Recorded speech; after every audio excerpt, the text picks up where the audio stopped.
Okay, let's start the recording. Okay. It's only the two of us. So. Hi, Sean. I'm sure people will join later. Yeah, so if you have any questions, you ask it because it's yeah. So I've been waiting for this specific section for a very long time, so I'm all ears for bonds and debentures. yeah, I must say this for me is also one of the most difficult ones, nearly. So yeah, so I'll go through a few of the examples, and I think we need to prepare, because the next session we will finish with the material, and then we just need to do revision for the exam. So basically we will just go and continue with revision. Hey, at least Greg is also here, so now we're free. Hello, everyone. So it doesn't feel that awkward. Yeah, so I think next week we probably will finish off with all the with study unit 8, so then we're done, and then we just do revision work until you guys write the exam. So that is so after next week I will nearly start asking what we need to focus on for you for the exams, or just work through a few exam papers and things like that. I think that is probably going to be better, just to start with the exam paper and say that this is what to look out for, because at the moment it's still relative easy because we know what study unit we're working with, so you know what's in the question that you're working with to get to some of the answers. But if you come in the exam and there's just a group of 25 questions or 30 questions, it becomes more difficult. Okay, so let's start. I think we are only the three of us, so I can skip all the other introductions. Yeah, this is one of the chapters that I like the least. I need to admit it. This is not my favorite one. And it's like bonds I can pronounce, the benches, or how do you even want to pronounce it? I'm always struggling with that. But basically, as you go through the study guide, you will also notice that the only difference between the two is bonds are linked to government, and the other one is linked to companies. So you will hear a lot on me in the media about government bonds and those kind of things. We seldom hear about company loans. Um, but what happens, and just a bit of background, so what happens with a company loans kind of environment is where, and it's more to do with your financial companies that will nearly borrow money to another company that wants to create something or invest something or something like that. So it's nearly like a borrowing scheme, to actually get capital input to another company, and then that company that gives that loan basically gets the interest on that and things like that. So that is basically the two. There is a lot of, and I think again this is probably one of the chapters with the most of differences in concepts and things like that, and what's important and not important. And it's also nearly, you can, with the same set of information, be asked to calculate 2 or 3 different things. And I think that is also nearly the thing that we need to nearly be cognizant of, is that they can, with the same info, nearly ask you the all-in price. They can ask you certain other things. They can ask you the clean price. They can ask you the different sets of interest on it. So I think that is also important in this chapter. So as usually, I just give some of the basically top lines, and again, very difficult how I see they're gonna do theoretical definition questions, because of the online study of the online method. So I would again go through this to get nearly what you need to do, but not remember it off by heart.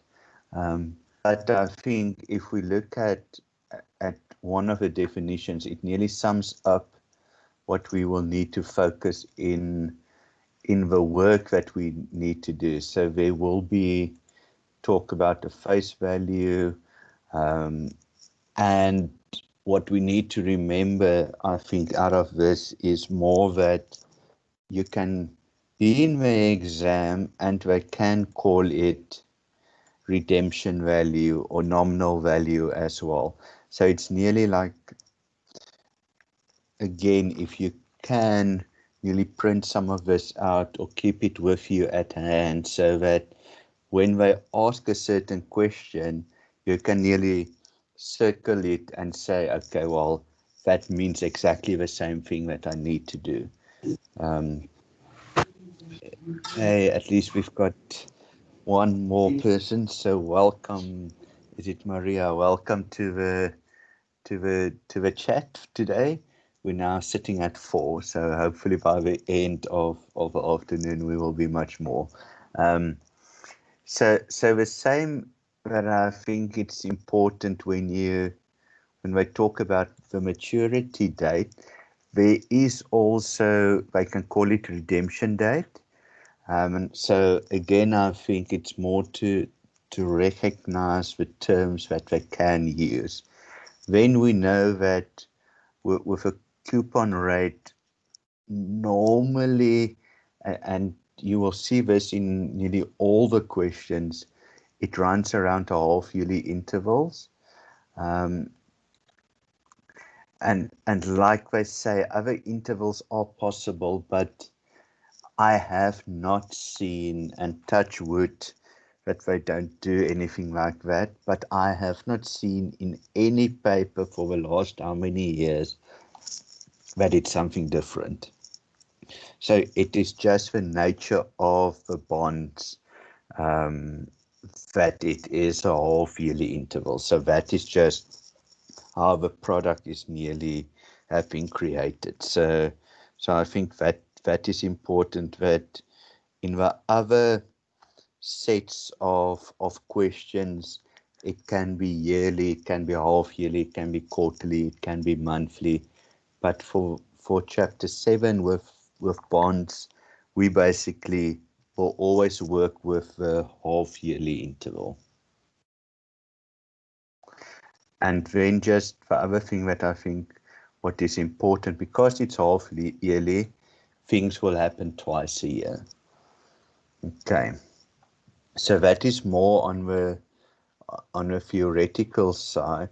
So you will see in the questions, I nearly have marked it step by step, and this is one of those chapters that it's not just, and I have my calculator here with me as well, but it's not just as simple as working out the present value and you just put in a few numbers and you have something.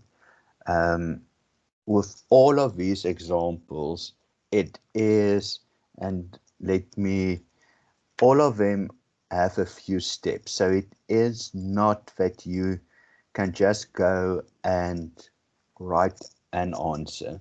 It doesn't work like that. And I think that is nearly the difficulty in this one, is that you need to do a few steps to get to the answer. And again, when you are in the exam environment, what I would do is, unless you like this chapter very much, when I looked at this, I was like, okay, I will do probably the other questions first and leave these questions till last, because it is a process. And I think you guys have, like, if I worked it out correctly last time, about 4 minutes per question. So I think it's 30 questions and it is 2 hours. So it is about 4 minutes per question. And this one is probably not one that we will be able to do in 4 minutes. And I think that is just, unless you nearly know exactly what you do with all the steps that you need to do. So again, my small bit of advice would be that nearly do the set of questions towards the end of the paper. And luckily, your paper will be one that you're going to get, you download it and you can choose which ones you want to do first. So it's not that you need to finish the first question and then go to the next one. You can decide how you want to do the paper. Okay, quick question on anything. Otherwise, we can go straight into this one. I just want to take a sip of my coffee, but anything up until now, anything about this chapter that you don't understand, or nearly the whole chapter?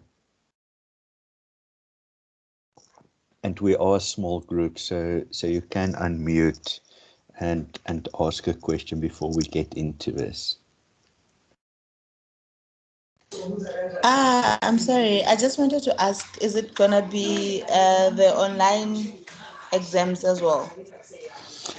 Yes, so it will be online, but how your exam will be is that it's very similar to how the assignments are nearly. So it is, the paper will be available online. You will get about 15 minutes to download that paper and read through the paper. Then you get 2 hours to complete it, and then you need to submit it nearly on an multiple choice piece of on the computer, or so nearly like a multiple choice you guys are doing in the assignments. It will be very similar to that. So they will only see your multiple choice answers. I don't know. I will just check the previous one as well. I don't know if they expected anybody to scan in some of their rough work. I don't think so, but I will also check for you guys. But how it was last term was, you download the paper, you work through it, and then in the end you basically get a multiple choice online piece that you submit. Okay, does that answer your question? Yes, thank you so much. Cool. Okay, so let's look at this question, and it is also very interesting, if not interesting, difficult. So because I just want to. So basically,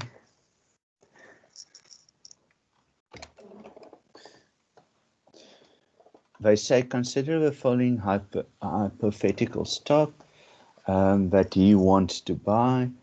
I just want to see what was the original question in this. So just give me a second if they actually did say what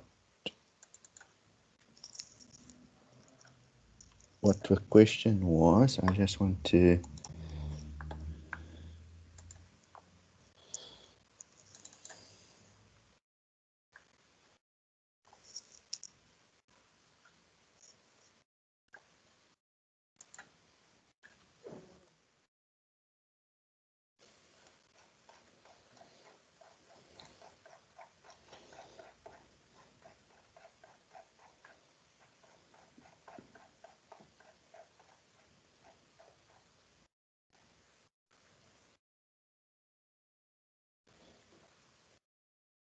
okay, so they actually did not say what you need to work out in that example. So they just basically started, but we would basically need to work out what is the present value of this. So they should I just want to check for one of the other questions. So this is how it should be, that it is more to say you will need to calculate the price of a stock or something like that. So I took this, but obviously because it was an example, they just started working out through the example and didn't really tell you what to do. So basically you need to work out the price as well. Okay, so in this component, and you'll see there are two ways of doing it, and you can once again decide which one is for you the easiest to do. It's very much similar, but I think it is for you to decide what will be the easiest way of calculating it. So the way that they nearly go with it is to say, we know that there is half yearly parts to the coupon. So the first one will be the half year, and here they give us a term of 13 March. Let me quickly. So interest rates are calculated on the 15th of March and the 15th of September. And so we basically need to look at the terms. So if we say 15th of March, we need to say, okay, so let's first look at there's the 15th of March. So the next period is 15th of September. So that is basically a half year. So on that first coupon, we will need to work out what the value is of that. So we know that we start off with R1 million. R1 million times the 13% times the half year will give us the 65. So that is basically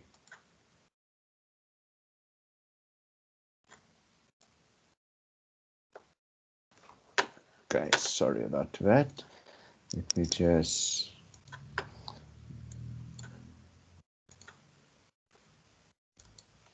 my computer is very slow today. So that is that million. The 13% is the 13%, and that is basically because it is from 15 March to 15 September.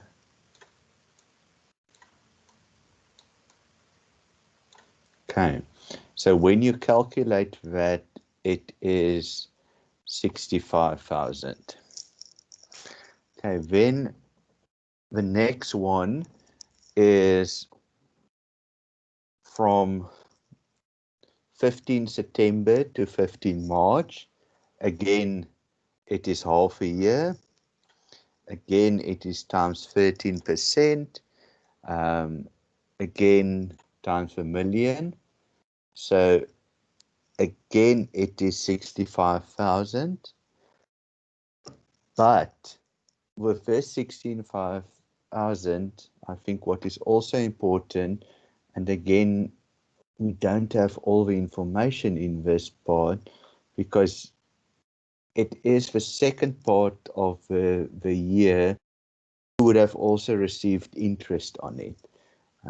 So that should have been part of this question here as well. They should have told you that there's a 15% annum. So this is not a very nice example, actually. I'm just looking at it again, and I'm like, there's so many things that they have left out in this example. I just want to see, where do they suddenly... I hate it when everything is not in...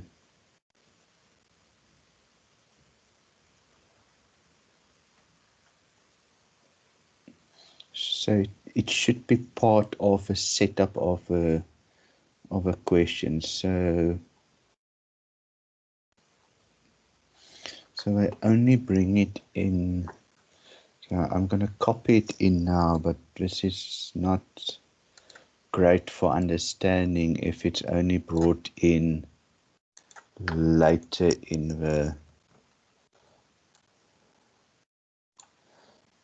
And let me just go to one of the other examples. See, so here they talk about the yield to maturity, so at least you know what to work with. Here they say in all the others they actually had the yield to maturity, but not in this example.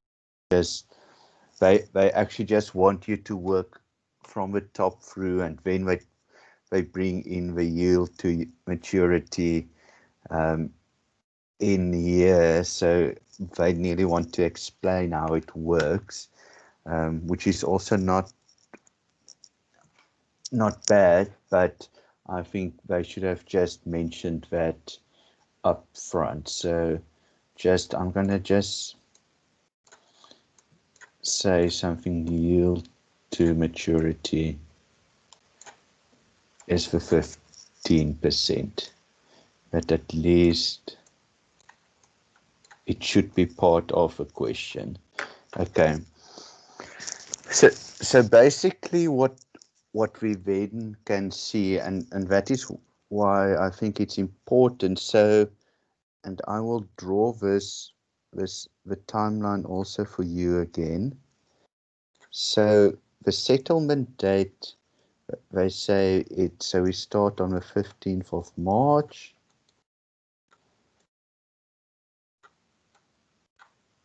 (2013) and 15 March 2014. Okay, so you will have a coupon there, you will have one there. So basically what this is telling us is that on one of them you will have a longer term because you are receiving the coupon, but when you receive it, you're not, well, nowadays one never knows, but you're not going to put it under your mattress. You're going to put it in a interest earning vehicle, and that interest earning vehicle is earning you for 15% per year. So basically what we are calculating here is to say on that 65,000 you are actually receiving an interest, and that interest is then calculated by the 65,000 that you've put into the period of the remaining time so that you basically on that 65 you are getting an interest. So then the next set of question is, we will now need to say, and remember this is from the normal simple interest. The simple interest is that, I think it's simple interest, or what was it, compounded, but 1 plus R T. What is that interest rate again? I think that's the simple interest. So basically that one isn't an extra year or anything. So that is your period. So it is basically for that period of 6 months, that when you got it there for 65,000, you're getting interest for that 6 months at 15%. I just think that might have been also something that is confusing, is that somebody sees that as where suddenly is there another year, but that is actually basically from that interest rate formula. So now you sit with the 65,000 at that point. You have that 65,000 that got the interest, so that was the 69,000.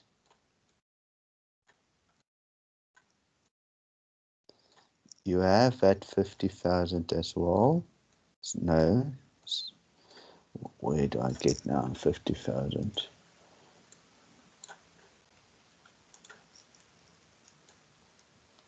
You have there the 65,000. Okay, so that was your one coupon. That was the second coupon. Your one coupon, you basically reinvested for interest. The other one you couldn't, because that was at the end of a payment. So you have those two, and you have the 1 million. So you need to nearly add all three of those together. So when you add all of that together, you will get a value of 1,134,875. Okay, so that is nearly the value here at the end.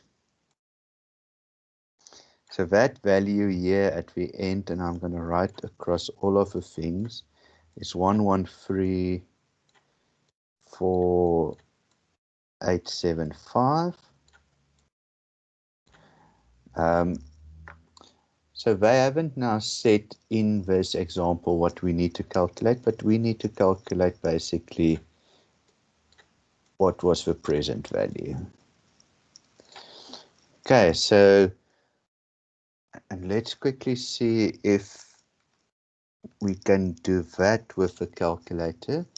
I'm going to check 113,4,875, which is my future value. 0 payments per month. This is happening twice a year, but it's only 1 year.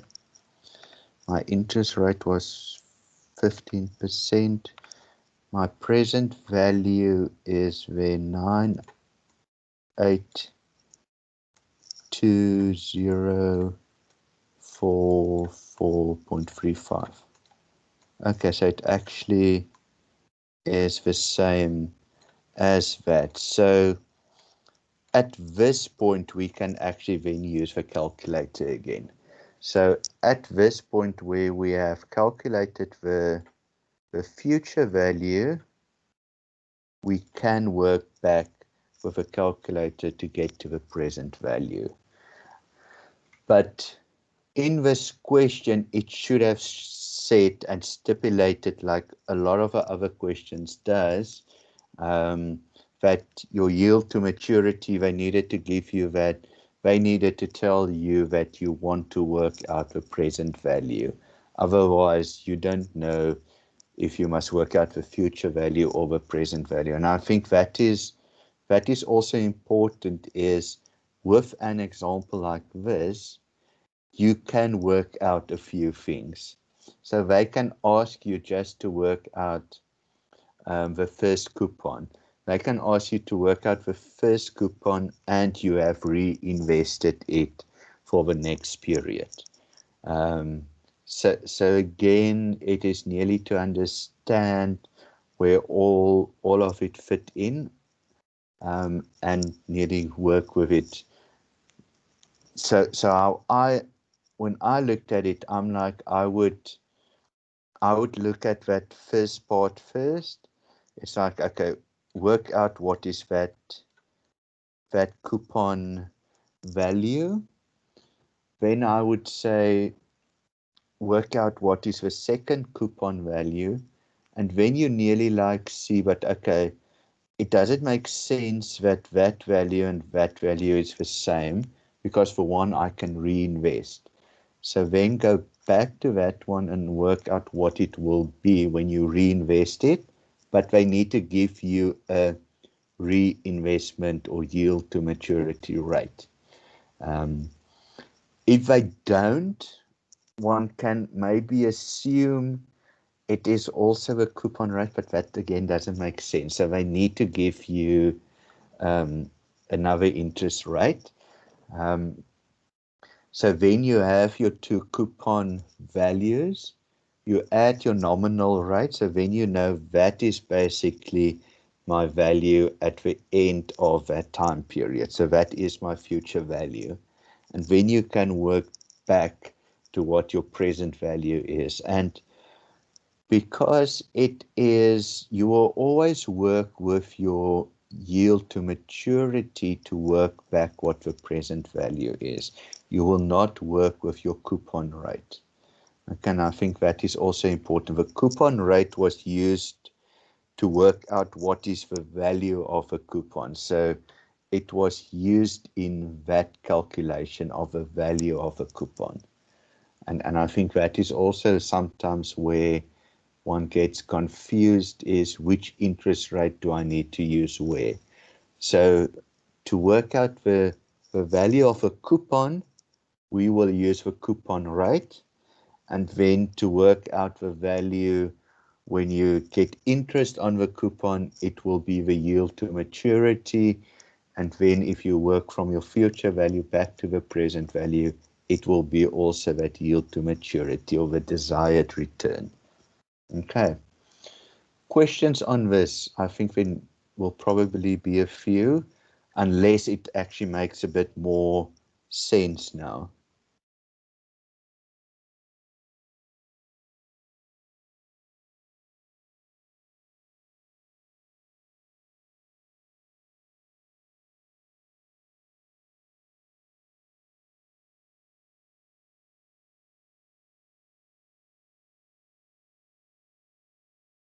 Just unmute myself again. So the other one that they show how you can do it, but then you need to know what to do. So it is on your first coupon, you will then need to nearly work out the present value, which you can do. Need to work out the present value for the second one. You need to work out the present value for the third one and add all of them together. So let's see if we can do that and what we do get. Okay, so let's see, maybe we can get something. So future value is 65,000. Let's make it negative. My interest rate is 15%. It happens twice a year, but this is only for half a year, so it's only one period. Then my present value for that one was 60. I hope I'm doing it right. So it's 1163. We can later on round it off. Okay, so the second one, so the only difference with the second one, it is for the full year. So again, 2 times a year, 1N, so it will give me the 2 periods. Interest rate was the same, so my present value there is 56.6198.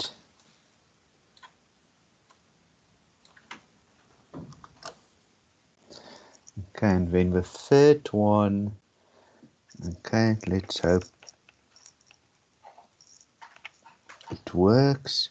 So minus 1,000,000 future value. Maybe I need to rework the second one. I don't know if my future value was consistent. But for the third one, minus 1,000,000, interest rate is again 15%. Let's get a present value, 865,332.6122. So let's see if that will, that's 110. Yeah, it can maybe work. So let's just add all of that together before I try to recalculate the middle one, if I'm worried about using maybe the... That's right. Okay, awesome. Okay, perfect. Okay, so this is even an easier way of doing it. I like this one. So now it was a bit simpler to do it, and maybe what was just needed to add to it was the timeline. But else that was actually a very easy way of doing it. I think one must just remember the periods that you work with, but that was actually quite cool. And it works. So again, there's 2 ways to do it. I think this one is probably for this example a bit easier. Yeah, what do you guys think? What is...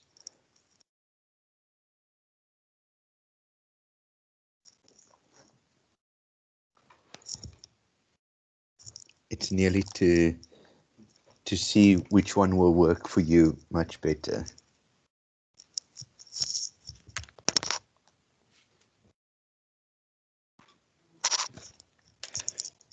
Okay, let's go to the next one. Does it make sense? Is it a bit clearer? I think you probably after the session will need to go back to the unit again and just see if it makes a bit more sense as we're going along through it.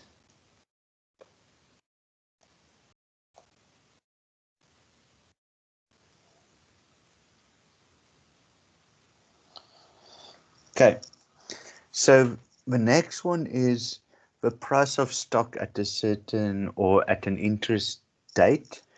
So here you will see that they're talking about nearly in R percentage, of the interest rate percentage.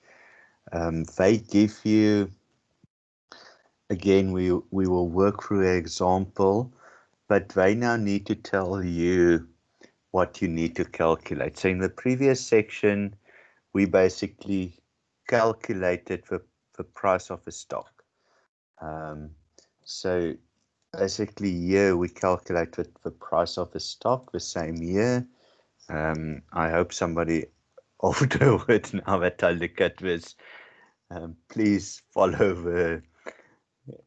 listen to the video and not just try to understand what I did there. But basically that section was looking at the price of a stock. So now we need to nearly look at what will the yield to maturity be.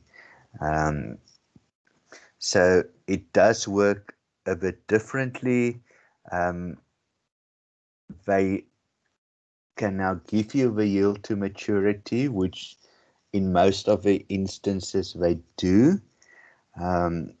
I think later on in the study unit, sometimes there's other interest rates that you need to calculate. I haven't seen in any example nearly that you need to use or to calculate the yield to maturity.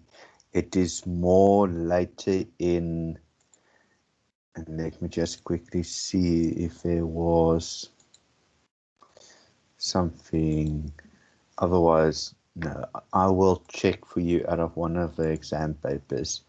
There was something that I've picked up about one of the interest rates. So it was all that you needed to work with for all-in price or something like that. I'll just go back to one of the previous exam papers and show you guys that in one of our next sessions. Okay. So basically, they ask us again, we need to calculate the price of a following stock. So when we again look at the price of a stock, there is two things that we will need to work out. We will need to work out with the 1 million or whatever that nominal value is. We will need to work out a value for that, or face value or present value. And then we will also need to work out the face value or the payment of the coupon. So I think that is important. So there's always two components that we need to work out.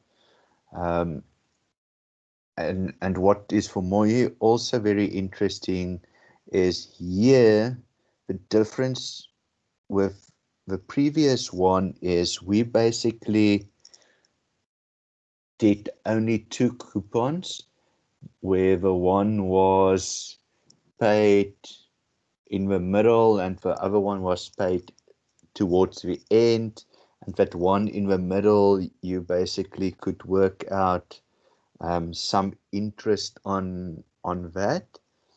So basically what we are having here is that you basically get it continuously for a few months.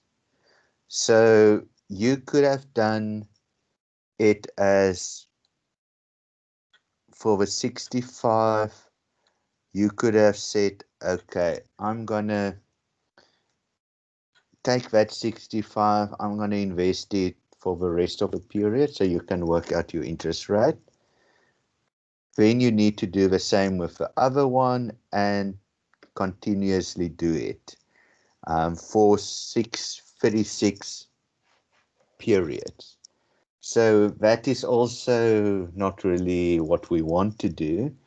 So since the payment stays the same, we can actually use that as using the calculator to say, but this is nearly like if you paid a monthly annuity, what will the end value be? So it's very similar to that now suddenly, that thinking that you can actually work out a value with basically putting that into your calculator.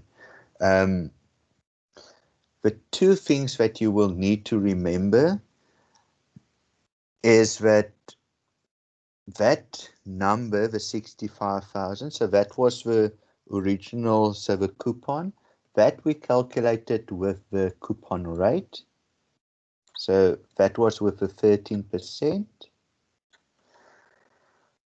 When you reinvest it, it will be reinvesting it with the 16.22% in mind.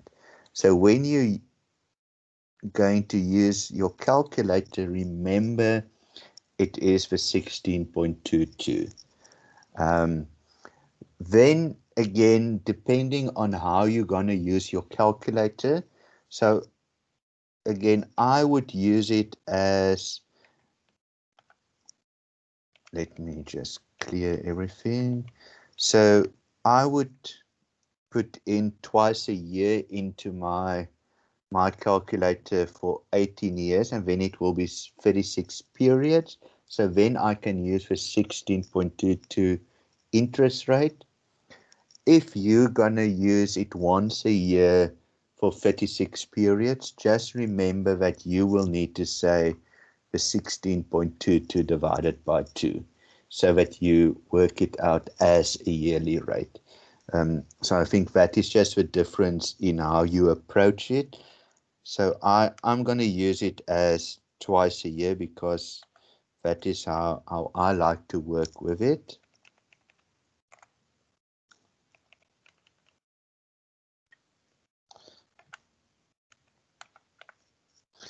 So basically you have your interest rate. So let's just write it down. 16.22 is your interest rate. Remember, it's for 2 times per year. It is for 18 years. So you basically have, let me write it there, 36 periods that it's running for. Your PMT is, let's just make sure, 65,000. I just always make the future value 0 so that there's nothing that comes in, and then your present value is this amount. Okay. So your present value then is the 753,093.48.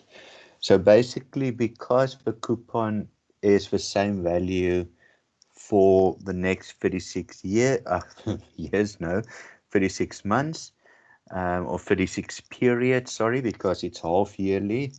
For the next 36 periods, you can basically use this calculation to get a present value. Okay, so then because we have that,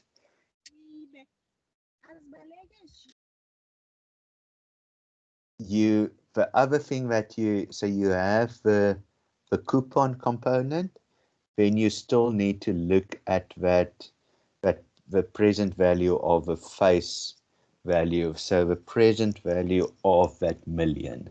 So when I looked at that again, I would first try to use my calculator for that.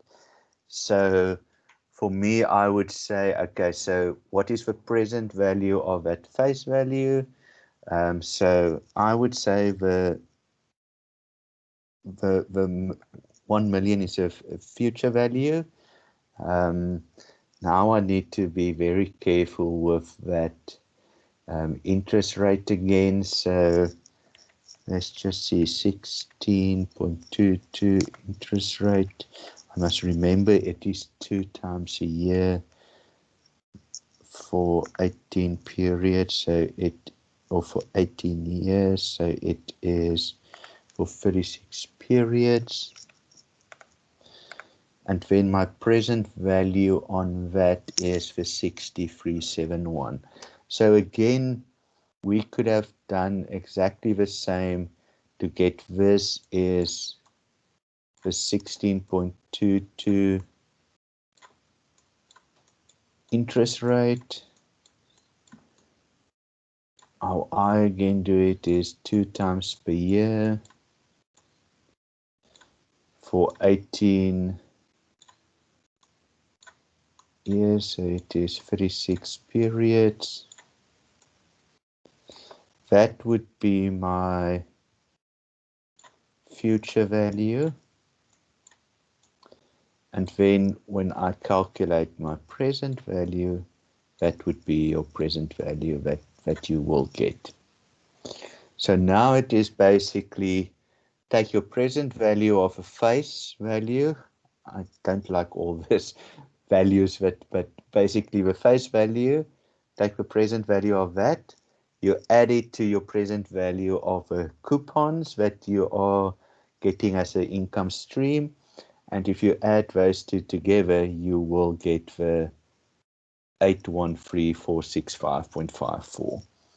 Okay, so basically you have two calculations here is nearly get what is the stream of coupon payments that you will get with the present value of that. What is the present value of the face value? If you add those two together, you basically get the present value of the stock. Okay. Sure. A lot to take in. So I think we'll, after this session, if you want to ask questions on the group as well, please do. Okay. Are you guys happy with this at the moment? Making a bit more sense? Yeah, sort of. Yeah, I don't expect it to nearly all sink in automatically, because I think it's probably the value will be more going through this afterwards again and just checking if you understand, and using more of the examples that are in the book as well, and work that through with some of this methodology nearly.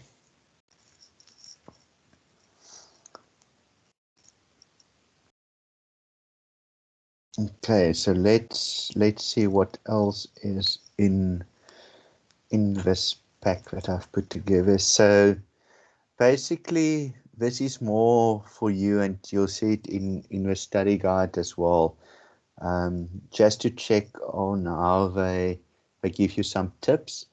So, and this is more to do with nearly the next part of the work that we will be doing. Since you would have noticed, all of the examples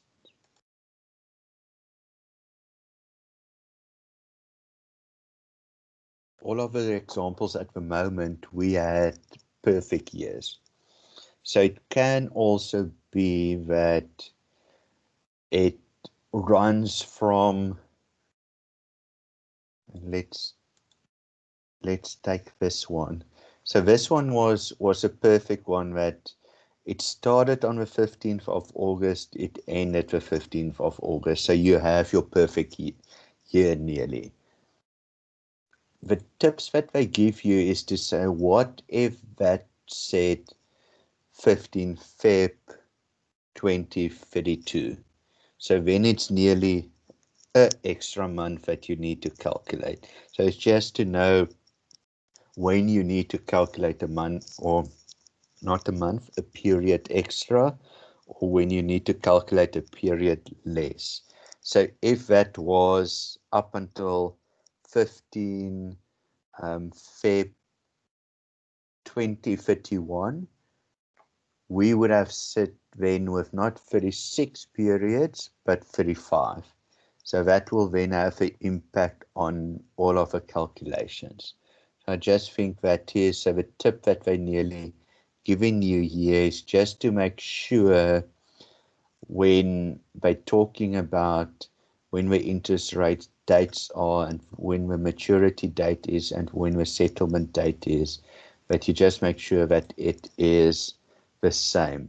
And again, I must be honest, I haven't seen that you will get so your settlement date can be different, but you will not get a a interest date and a maturity date that are different.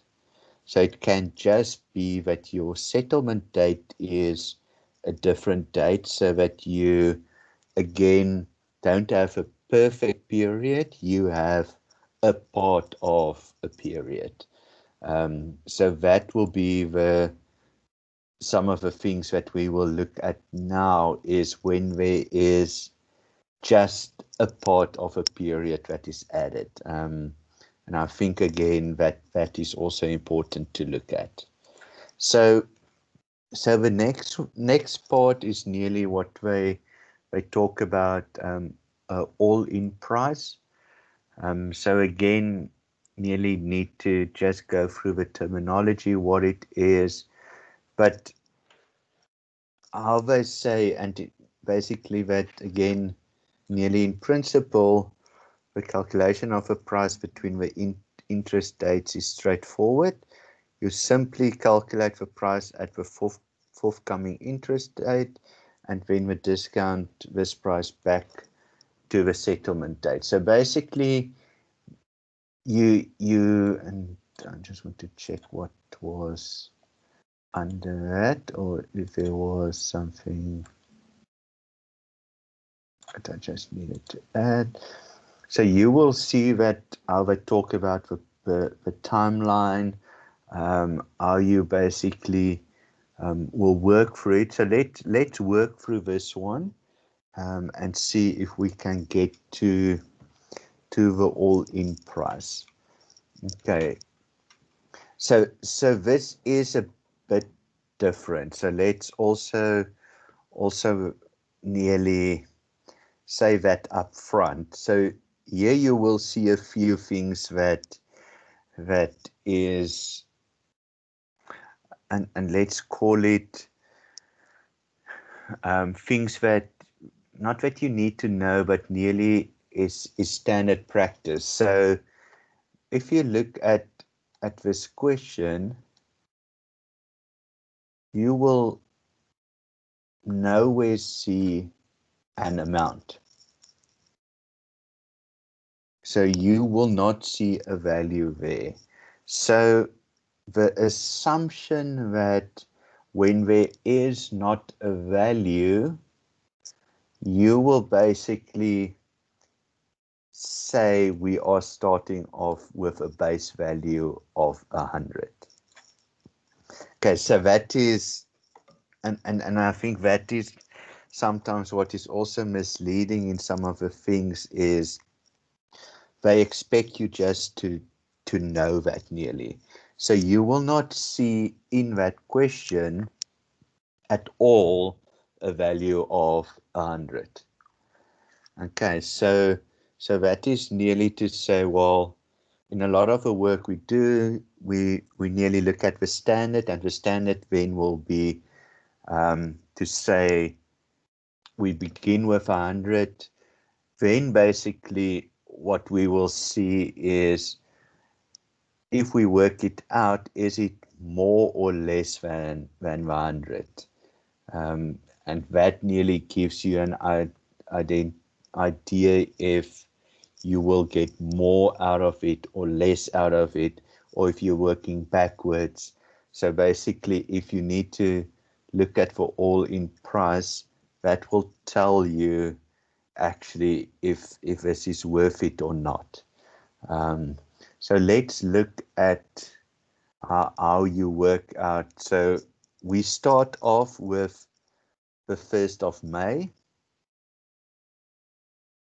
So let's just say, because that is your first interest date, is the 1st of May. So then we can do a few things. So you will see in this that they first look at the continuous payment. So the continuous payment one is this one, where you can see, start off with 100 Rand or 100. You, for the next, let's see, from 2015 to 2027 is 12 years. 12 times 2 gives you a 24. So that is why it is 24 periods. That was the interest of yield to maturity. So basically what we are doing in this component was the same that we were doing in this component.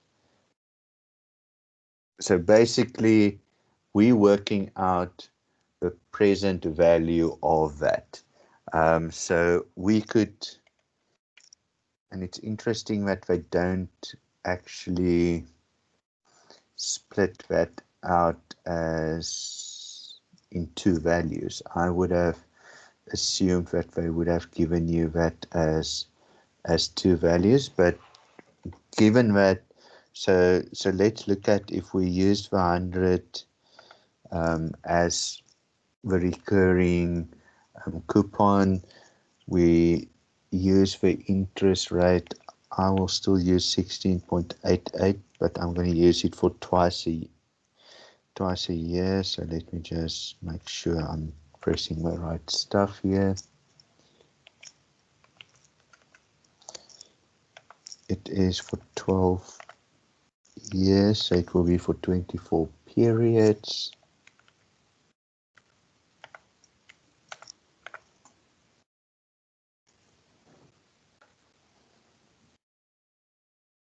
Okay, that's interesting. What did I do now?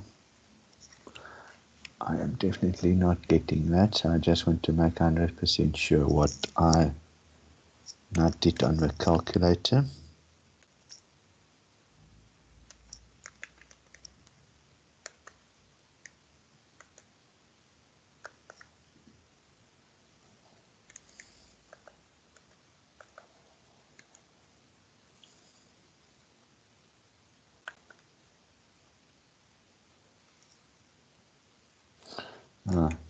Sorry.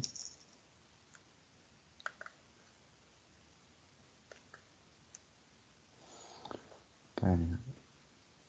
I now changed some of my settings, so let me use the old-fashioned way of using that formula. I just now need to just reset my calculator. I changed something now.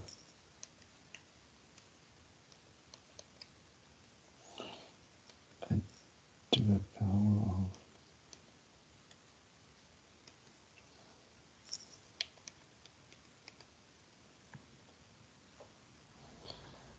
okay, it's interesting. So I just want to make sure. So out of that, I am getting 14.3038.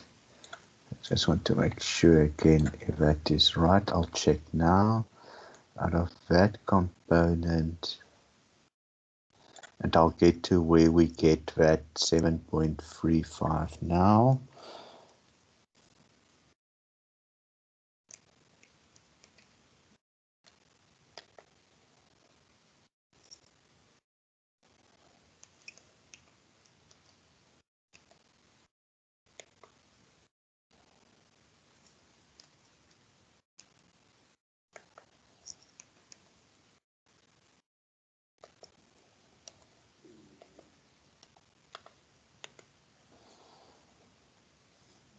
I get that as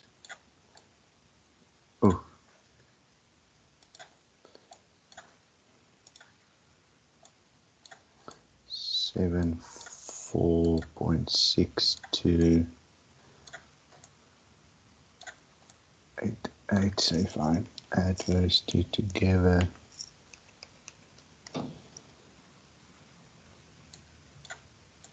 see, I get a bit different, 88.9926. So somewhere I must just go and check again my calculations, because that is a small difference, but it can make a big difference in the final answer.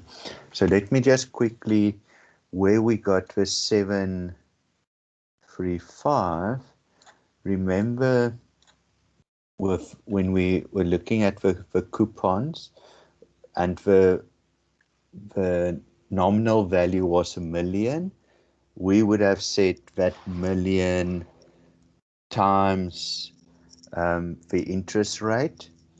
So let me just go back to this one. So for the coupon, we would have set the million times the interest rate to get you the 65,000. So here, what we are doing with that one is basically saying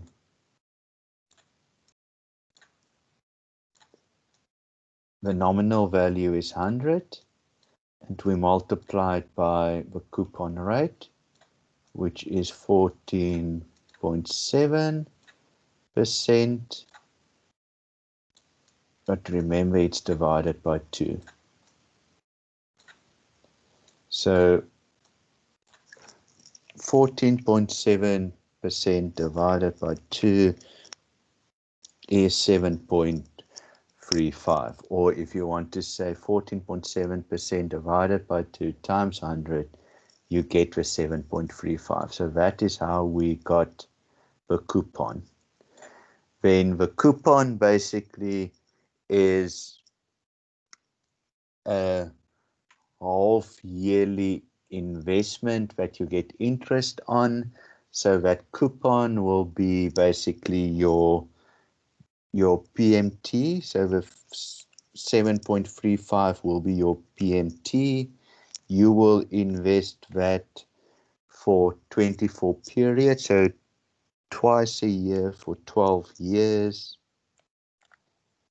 And your interest rate would have been that you're investing it is 16.88. So then your present value on that, oh, now I get something different. So I must just check what my settings are doing, because now I get something different again. So I must just go and check my settings. So did any of you work that out and got different numbers? Because now I can see my settings are totally, every time I get a different answer. Maybe some reason I need to get new batteries as well. Okay, did any of you try it and got different answers? So just to nearly mark it, that one is the coupon that we work with, and that is nearly the face value one that we work with. So we will nearly just add to this one to say, like in that one where we're at a nominal value, let's just add here, say, a nominal value of 100. And I think that just makes it a bit easier. So the nominal value of 100. So this first part is basically working out the coupon on that 100 value. So that coupon is basically the interest rate times the 100 to give you the 7.35.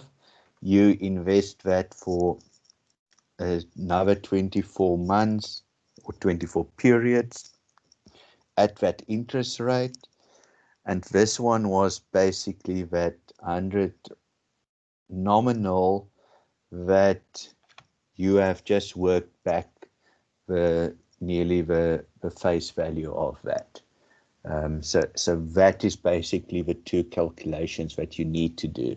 So very similar to what we've done here,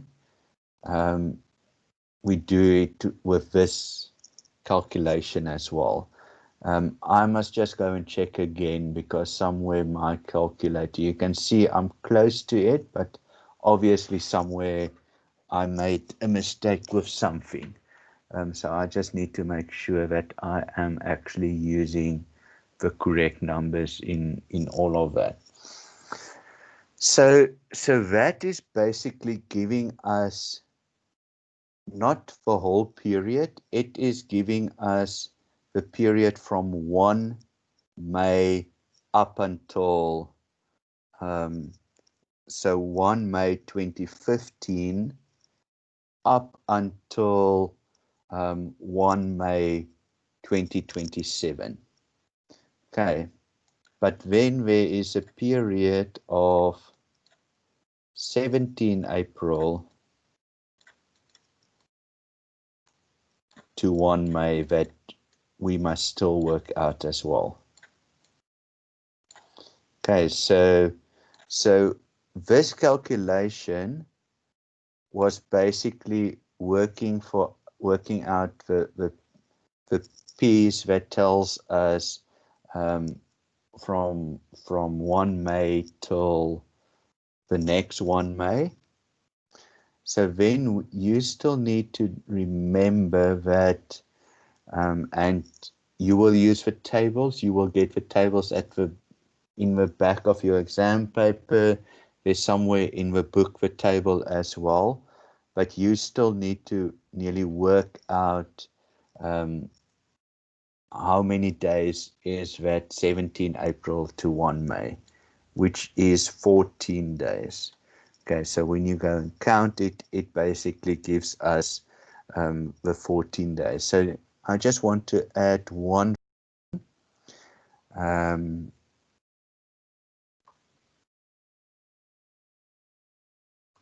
So other thing that we need to remember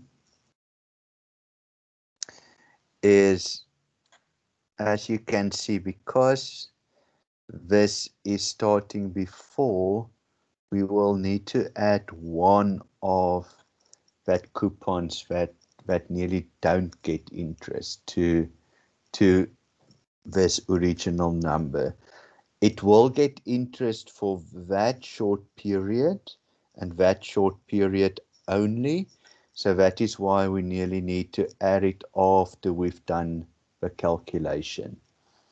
Okay, so that part we will need to add to give you the 96.2820 or 260. But again, that now would have been wrong on my side as well, because that is still wrong. And I think that is what makes this so difficult, is there's so many places that you can make a mistake. And that has always been my worry with this piece of work, is there's a lot of places that one can make a mistake. Then the other piece of information that is important is nearly you need to spot what will be that half year period that we are working with. So normally we would say, okay, if you look at, we work with a calendar year, so it will be 365. So normally we will take half of it, but dependent on, like I say here, dependent on the period, you can have a different period that you are looking at here. So I think that is very important, is you need to nearly see where that fits in. So let's just look at what they are telling us. So the number of days in the half year from 1 November to 1 May is, okay, so this for me is a bit, so you're looking at,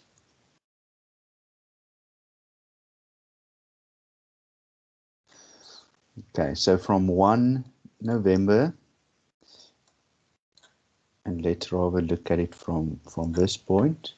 I think this is a nice, so 1 November 2009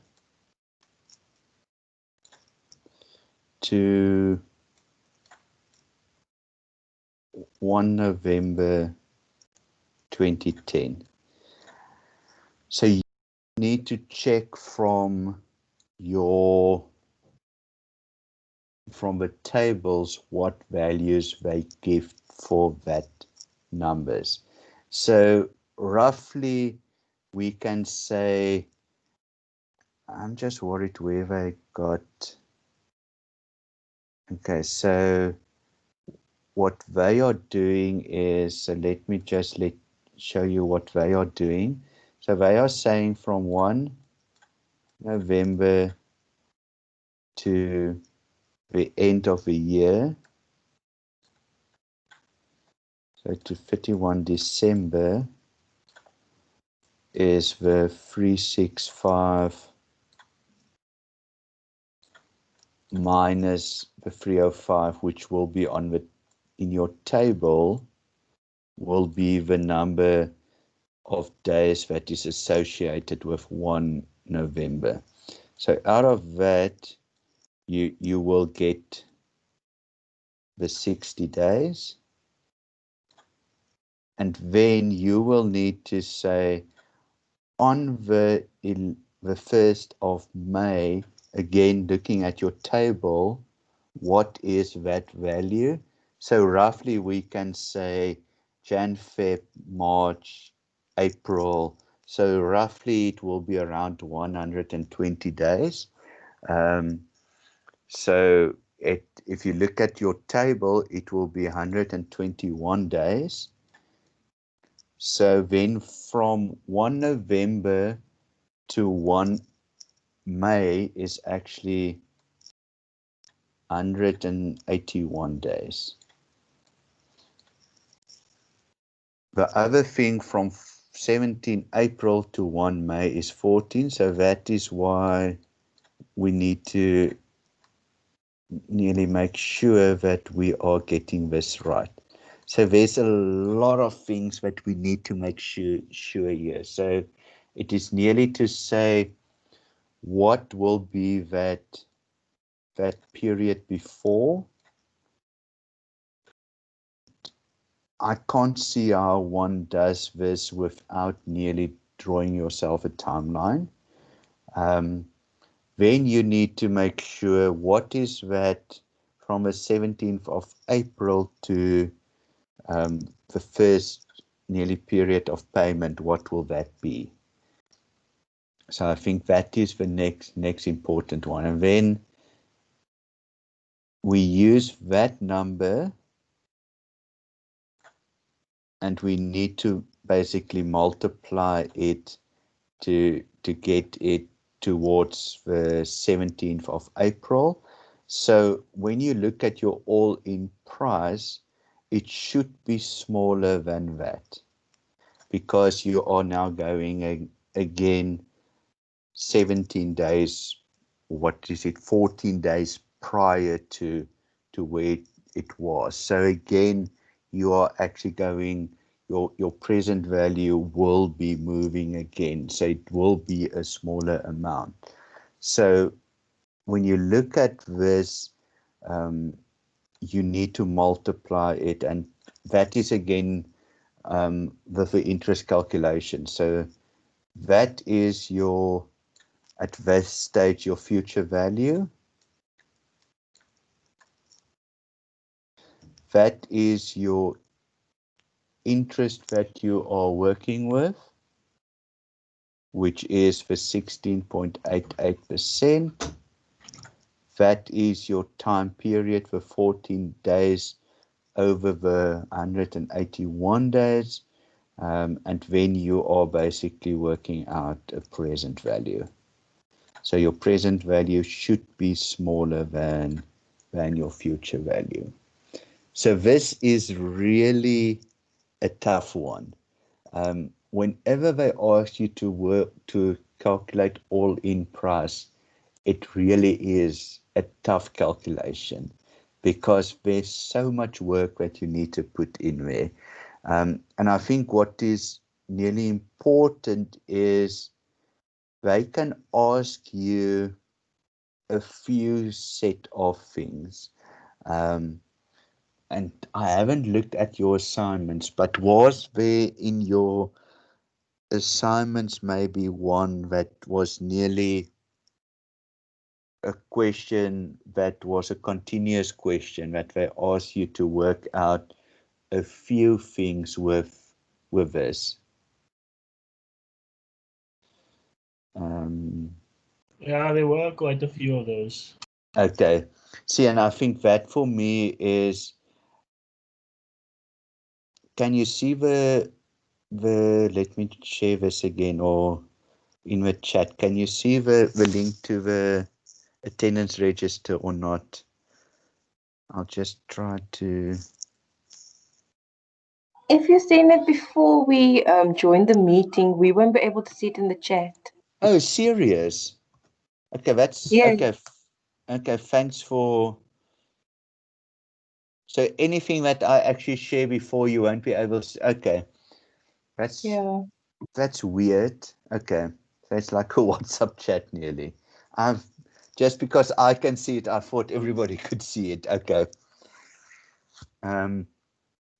See, and that nearly correctly is what I'm hoping it's not happening in the exam, because what they can ask you, and like you said, happening in your assignment, this could have been one question, that could have been a second question, or even worse,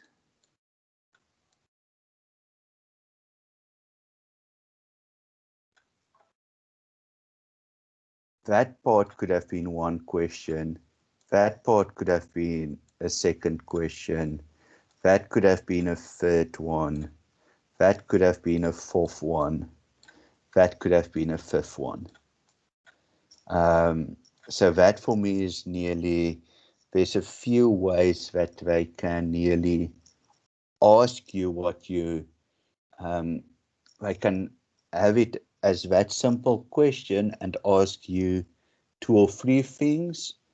They can ask you straight to go into the all price.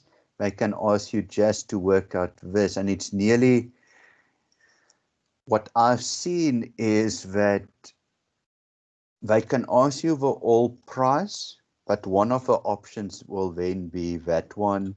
Another option will be that one. Another option would probably have been that one that I still don't know how I calculated. But nearly, they will give you all the options on the way also to get to that all-in price, which obviously is confusing, because you nearly, how your mind works, it's when you see a number and you see it in the paper, it's like it must be the correct one, instead of going, okay, but there's another few steps towards it. But again, this is a long process, so it's nearly, how I look at it, if I see this in the exam, it's the last thing I would do. Okay, so let's look at some other. There's accrued interest, clean price. So again, I think I've just putting all the information there for you. What is also interesting is and nearly what I've done is to say, okay, but look at the cum interest. They're talking about that. They're talking about the X interest, but nearly I've put it all together for you as well, that you nearly need to know when to use which one, but they need to tell you. And then I think also important again, so it is nearly to look at again a few definitions. So what they could then have done with this one is to say, but what is the clean price on that? So that you nearly need to know that the next step is your clean price is the all-in price that we have now already calculated, but you need to subtract the accrued interest. So yeah, I think what I will do the next session, I will just start with one of these again to nearly go through it before we go into the data handling. I think I will just use that time to do another one, because I think it is very important that that we do that. So I will get an example, or I would nearly go through this last one. We only have 5 minutes, and to do that in 5 minutes is not going to be justice on the question. So what is also in this pack, and I think that is also just again how they talk about certain things. So and again, if the exam was different, I would have said this could be a very nice definition kind of question. But now if I ask something like this, you have it in front of you. So it's not that they can catch you out with something like that. Because this was just a nice nearly summary of the differences between yield to maturity, the coupon rate. So if your yield to maturity is bigger than your coupon rate, your all-in price will be less than 100. So let's look at, so here your yield to maturity was bigger than your coupon rate. So then your all-in price will be less than 100. So it's nearly to also benchmark that if you suddenly got here more than 100, you must start realize that you actually made a mistake. So the opposite is then also true. If your yield to maturity, so if that was less than your coupon, your all-in price will be more than 100. So again, that is unlike the summary nearly, because that tells me that you can nearly spot, not really spot check, but you can see if you are going totally wrong. And then if your yield to maturity and coupon rate is exactly the same, it will basically tell you that your all-in price will be 100%, because then you will not have the extra interest that you are getting. So I just nearly wanted to explain this, that you can use it as a way to nearly check if you are going in the right direction.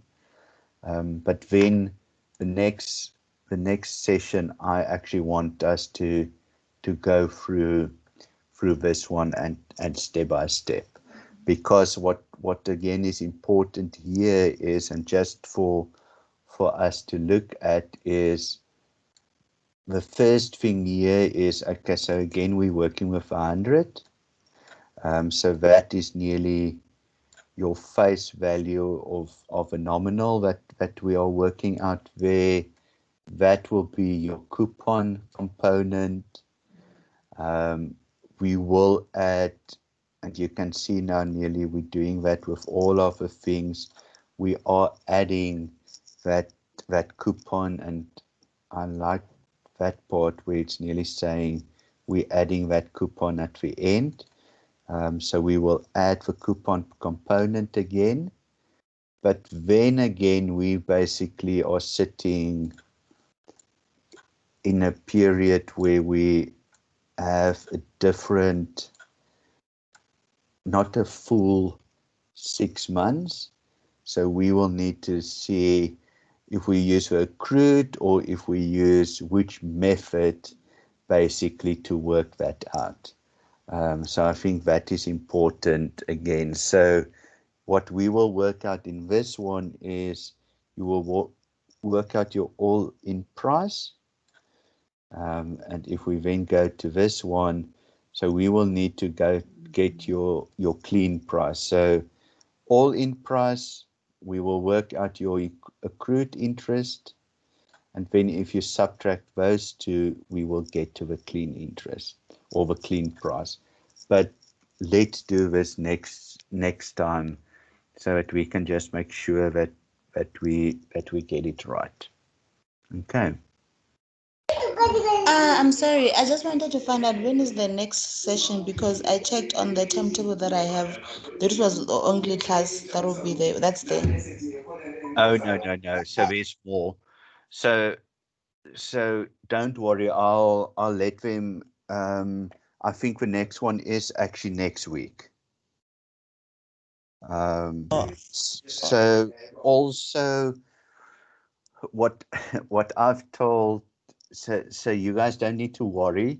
I think we're only supposed to have nearly eight sessions, but we are going to continue up until the exam. So don't worry. So my communication with the guys at the Paro branch is that I'm not worried that we do one or two extra sessions and maybe even an extra session just before your write exam as well. So please don't worry about that. We will not just stop. So next week we will do this, and we will start with the chapter 8, which will be the data handling. Hopefully we can finish that next week, and then it will be revision up until you write exam. So don't worry about that. We will I will plan it with the guys at uni so that we just have a few sessions still. So no worries about that. So don't worry that I'm just gonna say, okay, that was the last session, we finished. So we will have a few extra for you guys. Okay. Thank you so much. Cool. Okay. Have a good evening, everyone. And then next week we will just go back to this one, and then we will start with a data handling part as well. Okay. Okay, thanks, June. Everyone, have a good one. Thank you. All right. Bye, Thank everybody. you. Bye.